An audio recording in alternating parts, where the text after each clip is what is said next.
और आज हम आपको एक ऐसी खबर से रूबरू करा रहे हैं जो समाज के लिए ज्ञान की नई रोशनी दिखाने का काम कर रही है। ये खबर नरसिंहपुर के एक छोटे से गांव की 17 साल की बिटिया पूरे गांव के बच्चों को पढ़ाने में जुटी हुई है।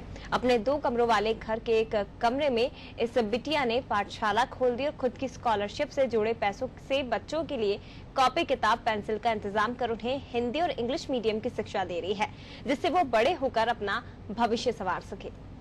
नरसिंहपुर के एक छोटे से गांव अंडिया के अत्यंत गरीब परिवार की 17 साल की बिटिया निधि नोरिया पूरे समाज के लिए प्रेरणादायी मिसाल बन गई है और उसने जो संकल्प लिया है वो समाज के लिए प्रेरणा लेने लायक है। दरअसल लॉकडाउन की वजह से पिछले कुछ समय से गांव का स्कूल बंद है। ऐसे में निधि ने इनकी पढ़ाई जारी रखने का बीड़ा उठाया है।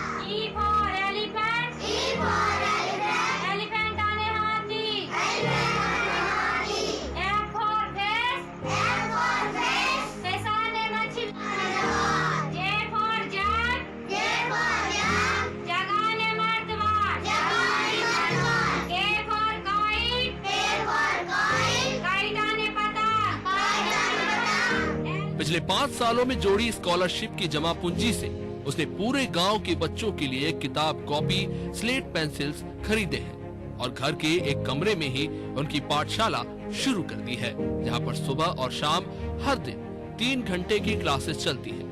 वो पूरे गांव के बच्चों को हिंदी और इंग्लिश मीडियम के साथ साथ सामान्य ज्ञान की भी शिक्षा दे रही है, जिससे गांव का हर एक बच्चा पढ़कर आगे बढ़ सके और अपने आने वाले कल को संवार सके और लॉकडाउन की वजह से उनकी पढ़ाई का क्रम ना टूटे। मैंने सोचा कि ये लॉकडाउन लग गया है तो बच्चे इधर उधर घूमते थे, तो मैंने सोचा कि बच्चे घूम ना पाए तो मैं उनका भविष्य बना दूं। मैं कक्षा 12वीं तक पढ़ी हूं, तो मेरे घर में पहले 1-2 बच्चे आते थे, अब धीरे धीरे बहुत सारे बच्चे आने लगे पढ़ने के लिए, तो मैं इनका भविष्य बनाना चाहती हूं। और जब से लॉकडाउन लगा है, तो जब से शिक्षक और शिक्षिका गाँव में नहीं आ रही हैं, तो मैंने सोचा कि बच्चों को मैं ही पढ़ा दूं। और मेरे घर में 2 कमरे हैं, तो एक कमरे में हम लोग का निस्तार होता है और एक कमरे में मैंने बच्चों को पढ़ाने की व्यवस्था बनाई है। और मैंने मेरे पैसे से पहाड़ा खरीद कर लाई और बच्चों के लिए काफी, किताब, कलम, पेंसिल सब कुछ मंगवा के मैंने खुद दिया कि बच्चे सुधर जाएं, पढ़ जाएं, लिख जाएं, जैसी मैं पढ़ी हूं और आगे बढ़ जाएं। जैसे मैं पढ़ के भी जो कुछ मैं करना चाहूंगी तो वो करेंगे हम, और बच्चे भी धीरे धीरे पढ़ के वो जो कुछ करना चाहेंगे अपने भविष्य में तो वो करेंगे। 17 साल की निधि के पिता उसके साथ नहीं रहते, वो अपने नाना जी के साथ रहती है जो खुद भी मजदूरी करते हैं। उन्होंने ही निधि को पढ़ाया है और निधि ने जब उनसे गांव के बच्चों को पढ़ाने की बात कही तो उन्हें उस पर फक्र हुआ और उन्होंने 2 कमरे के उस मकान में एक कमरा पढ़ाई के लिए दे दिया। हम उसके नाना जी हैं और हमने बच्ची ने हमारे विचार बनाया कि नाना जी हम बच्चों को पढ़ाओ चाहते हैं। हमने कहा बेटा हमें बहुत खुशी है, पढ़ाओ और खुशी होगी, गांव बस्ती में भी खुशी है, बच्चे लोग आने लगे, बच्ची हमारी पढ़ाने लगी और उसी को मैंने पाली है और मेरे सुपुर्द में है बच्ची का। न वो कोई बाप है और न कोई उसका महतारी है, जो कुछ है सो मैं हूँ, वो को जो कुछ बैठा हूँ। हर चीज़ में मदद में पढ़ाई लिखाई है, हमारे भाई साहब ने किया है उसकी पढ़ाई लिखाई, कोई मैंने तो नहीं करा पाई, का मेरी जरूरत तो पैसा नहीं है, मैं गरीब आदमी हूँ, पर मैंने हमारी बच्ची को शौक थी तो इसलिए हमने स्कूल लगाना चालू करो है। कितनी खुशी होती है हमको इतनी खुशी भाई कब अपने पाँव पर खड़ी हो जाएगी तो कल नाना की भी जिंदगी पूरी हो जाएगी, इसलिए मैंने ये विचार बना के मैंने स्कूल लगवाया।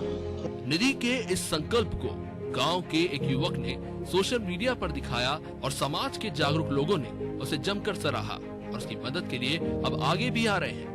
लोगों ने कॉपी, किताब, आयरन, कैल्शियम की गोलियां और साथ साथ सैनिटाइजर, मास्क भी उपलब्ध कराए हैं। ये सोशल मीडिया के माध्यम से जानकारी मिली कि एक 16-17 साल की बिटिया, गांव की बिटिया, वो गांव के बच्चों को वो पढ़ा रही है, जबकि इस समय शासन की योजना भी है कि जो शिक्षक हैं वो घर घर जाकर पढ़ाएं। लेकिन उसने देखा कि जब यहाँ पर कोई नहीं है तो उसने स्वयं को, अपने आप को उससे जोड़ा और बच्चों को यहाँ पढ़ा रही है। तो फिर हम लोग आगे आए और उसको कापी, किताब और अन्य जो सहायता है वो उसको कर रहे हैं। इस प्रकार से वो बिटिया एक बहुत अच्छा वातावरण वो यहाँ पर बच्चों को पढ़ाई के लिए कर रही है। जब अशिक्षा का अंधकार दूर होता है तो ज्ञान की नई रोशनी निकलकर सामने आती है और यही ज्ञान की रोशनी हमें निधि के रूप में दिखाई दे रही है। निधि अपने गांव के बच्चों के लिए प्रकाश की नई किरण बनकर सामने आई है और वही वो दूसरों को भी कुछ ऐसा ही करने की प्रेरणा दे रही है। अनादि टीवी के लिए नरसिंहपुर से शमशाद की रिपोर्ट।